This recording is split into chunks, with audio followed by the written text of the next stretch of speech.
Hello and welcome back to AP World History Modern. Today we're going to be spending our second day on Unit 9.5, Calls for Reform and Responses After 1900. So our learning objective is to explain how social categories, roles, and practices have been maintained and challenged over time. And we're going to do a little skill practice today as well. All right. So yesterday we focused most of our attention on the challenges to assumptions about race, class, gender, and religion. Today we're gonna spend a little bit of time, kind of looking at two of these other categories of analysis, in regards to challenges, right? Challenges to social categories, roles, and practices. All right. So one of course we're going to be looking at the women's rights movement, right?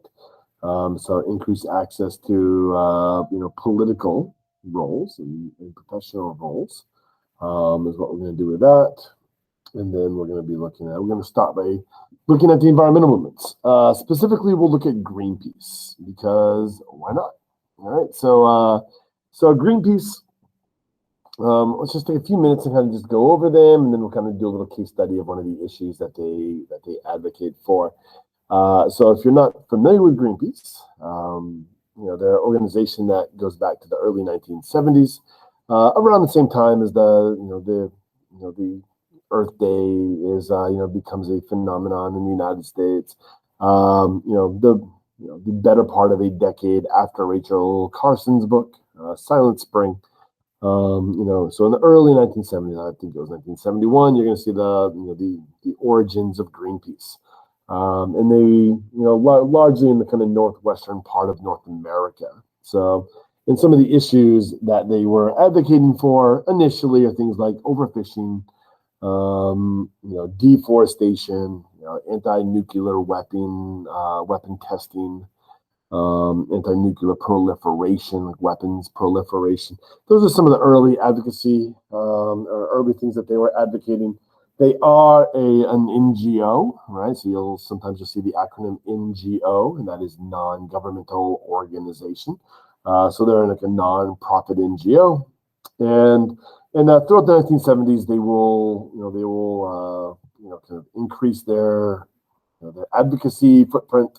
And then by the late 1970s, they eventually moved their NGO headquarters to Amsterdam, and they'll become a European-based organization with global outreach, right? With a global reach, and of course, the anti-nuclear power movement really takes off in 1979, right?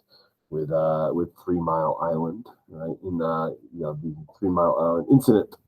All right, so as far as today, the issues that they advocate for, much wider advocacy footprint these days. All right, and on my website, I can have a couple case studies of what they're advocating for these days. So if you scroll up and look at that category of analysis, you'll see that there. Methods, right? Promote activism, promote environmental issues, lobbying government. So they're a very large organization, which has a very well-funded organization. So a lot of lobbying. They will fund their own research, right, to kind of counter research done by major corporations. And ecotage, environmental sabotage. And I guess I have to admit, the first time I ever heard about Greenpeace, it would be this ecotage, kind of way. I guess the first thing I remember with this organization is seeing Greenpeace members putting themselves in between whales and whalers. So, in order for the whalers to harpoon the whales, they would have had to have shot through the Greenpeace activists who were sabotaging their efforts to harvest the whales. So this is a variety of methods, right? Some more radical than others. Right. If you look at, let's just kind of take this issue of environmentalism, right? And let's just take one of these issues because this relates back to topic 9.1, new sources of energy in the 20th century. Where does Greenpeace fall on nuclear energy? in class, I will, if you were in class right now, I would have you read this entire page. So if you're kind of watching this at home and you want to do what we're doing in class, just pause and read through this, right? Pause and read through this. It's not very much, not much more, right? Pause and read through this, and then pause and read through this. Or you can just go to the website, because I do have a link to it just below where you're watching right now. So you can just kind of click on it and see it yourself. All right. So after reading this, little thing on Greenpeace, I will ask the students in class. So hopefully you can just kind of answer this at home to yourself. How does Greenpeace feel about nuclear energy?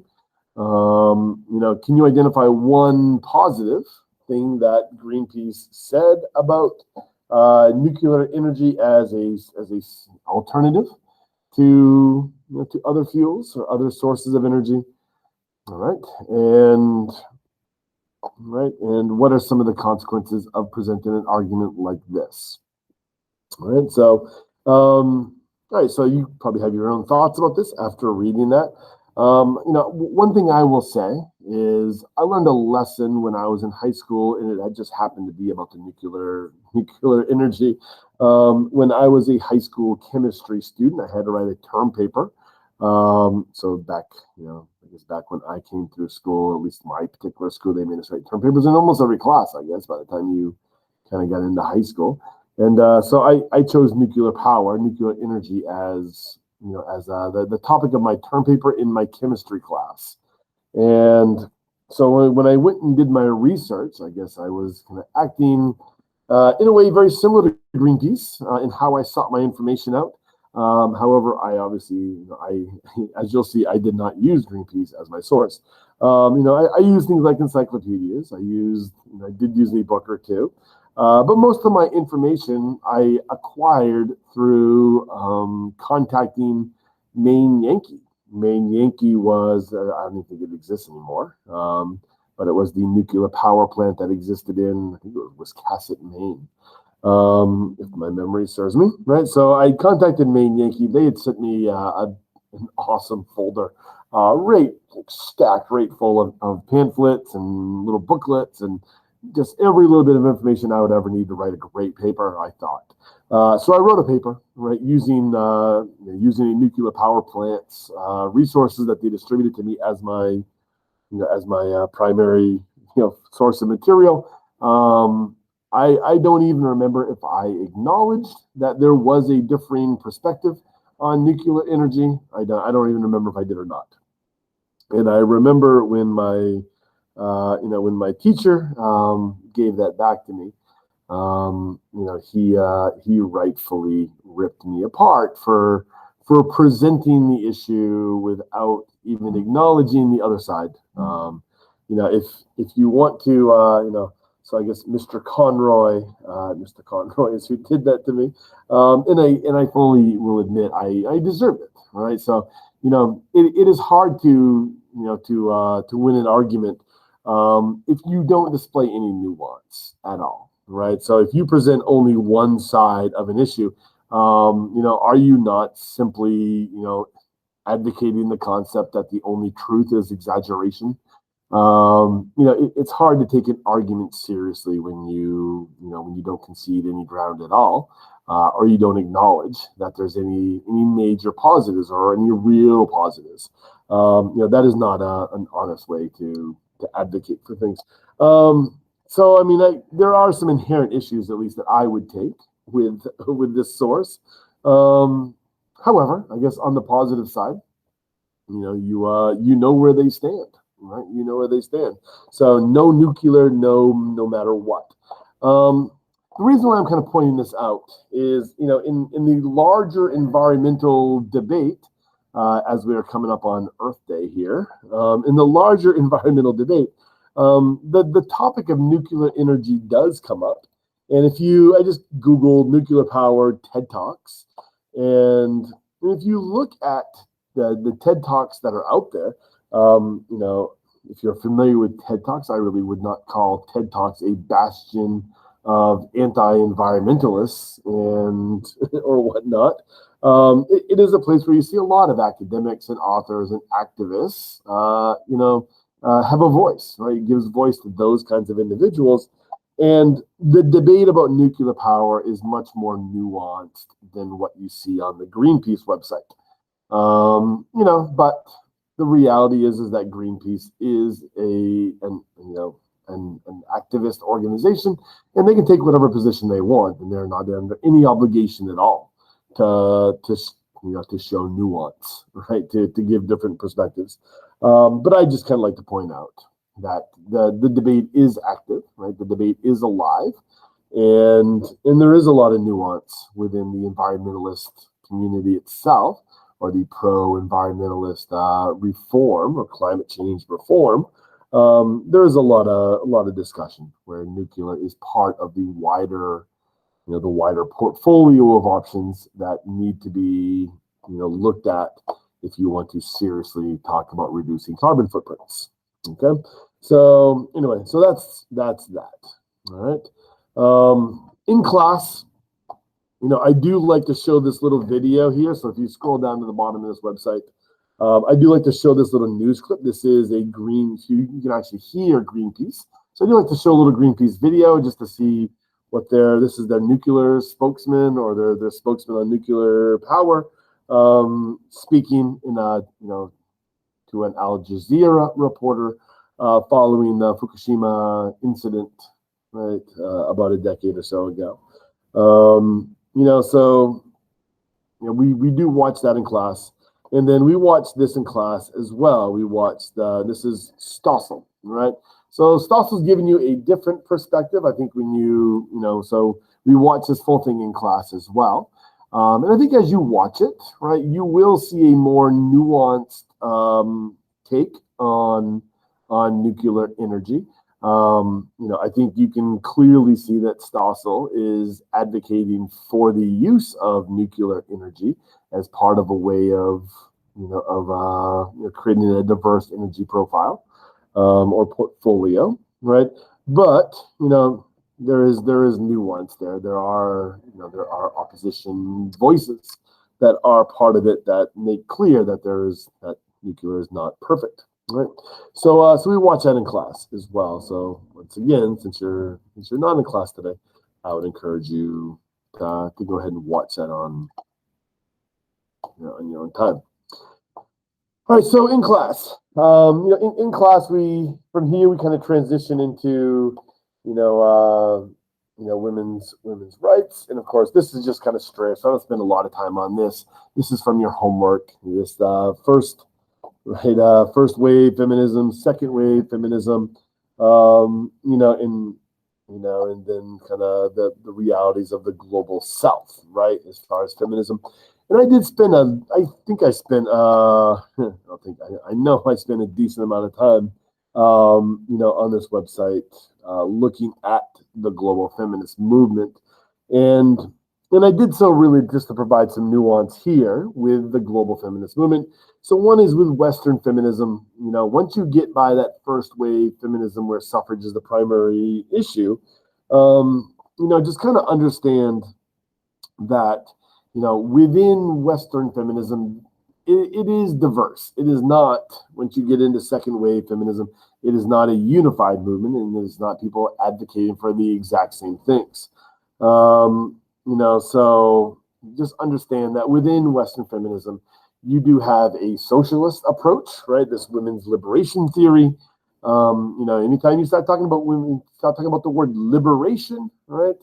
This is, remember, like these neo-Marxist keywords, right? So they want to overthrow the structural patriarchy that exists, right? So kind of know your words, right? And just be able to recognize it so that you can identify it, you can contextualize it. Okay, so liberation, structural, right? In this case here, structural patriarchy. That is the Marxists, right? That is a kind of a Marxist founded or Marxist inspired, right, way of looking at it. You also have women's rights movement in the West that is trying to work within the system for more equal access to education, higher education initially, but also the workplace, and that has not taken the liberation approach. You also have a distinction in the West between kind of racial and ethnic importance of what people are advocating for. So the things that the type of issues that are being advocated for by women of European descent are different than people than women of color. All right, so you are seeing distinctions, right, in the West based on kind of racial and ethnic reasons, right?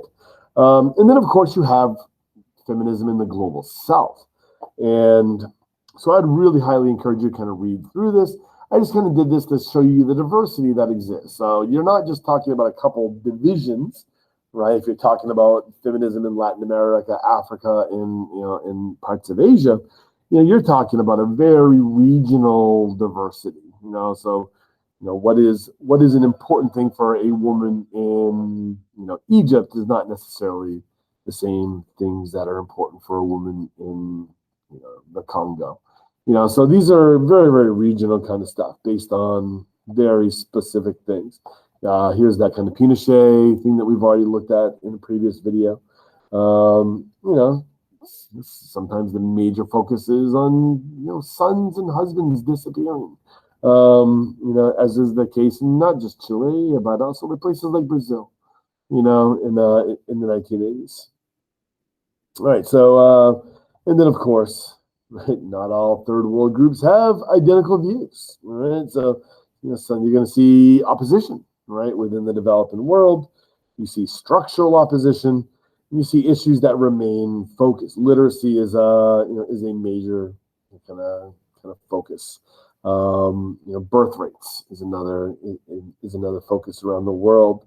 And of course you've got some very specific things, right? Dowry deaths, Pakistan, women killing their husbands, throwing acid in the face of women, to disfigure them. There are some specific things, right, in Latin America. All right, so in class, right? In class, after we kind of spend just a few minutes on that, just kind of refreshing and remembering that you did this as your homework yesterday, we'll kind of move on to a little skill practice. So today we're going to be developing a thesis, right? Developing a thesis or a thesis sentence. And right, so what are we working on here? We're looking at evaluate the extent to which politics affected gender roles for women in 20th century Latin America. Right, so before we do anything, make sure you read the prompt, make sure you understand the prompt. If you're being asked to write a thesis, that means you need a category of analysis with skill application. Which skill application is the path of least resistance presented in this prompt? Right, hopefully you correctly identified causation, right? See the word affected. This is the skill of causation. Are you allowed to use continuity or change, right? CCOT, or similarity or difference? Are you allowed to use comparison as your skill application? The answer is yes. You are allowed to use, any skill application that you want. But if you want to make sure that you are answering the prompt, which is the best way to guarantee you're earning credit, use the path of least resistance, right? So causation would be the proper skill application that we're looking for here. All right, so this is our prompt, right? This is our prompt, and you can answer this prompt. You don't have to use the documents, but it's always good to use the documents because in a DBQ scenario, you're going to be needing to support your assertions, your claims with evidence, and if you allow the documents to guide you in creation of the claims, then that makes it really easy. So go ahead and pause and read these two documents. All right. And go ahead and pause and read this document. All right. So pay special attention to sourcing, right? Sandinista National Liberation Front of Nicaragua, which is a socialist revolution organization, 1969. All right. With this one here, right? I in class, I just kind of, I will have kids source this as well, because this is a really easy one to source, right? So we see Ricardo Dot. This is the Cuban senator speech to the Cuban Senate on the bill to give married women human rights, Havana, Cuba, 1917. So we do this verbally in class. So if you're submitting this via email because you're home today, this would be a good thing to do, a little practice of sourcing as well, because this is a really easy one to source. So what is going on in the world in 1917? If you know what's going on in the world in 1917 and you read this document, you should be able to make that connection pretty easy. So, as far as the H and HIP, right? The historical contextualization, the document specific. So remember, if you are sourcing, make sure it is directly connected to the document, right? So make sure that connection is there, but present whatever information you have that connects that specific document to the wider world events going on. So that's this is one that we do in class just because it's so easy and it's pretty good for building confidence. All right, so once you are done with that, please go ahead and email me your response to that, and that is largely how we ended class today. So because I give students 5 or 10 minutes to work on that. All right. So today, make sure you watch those videos. Right, watch that little Greenpeace interview. Watch the Stossel video. And then go ahead and write 2 different categories of analysis from those documents. That's what I'm looking for, and that is all. Right, make sure you submit those. So African nationalists face many challenges on the path towards sovereignty. Black Africans perceived by Europeans as incapable of self-government. This is stuff that we talked about yesterday.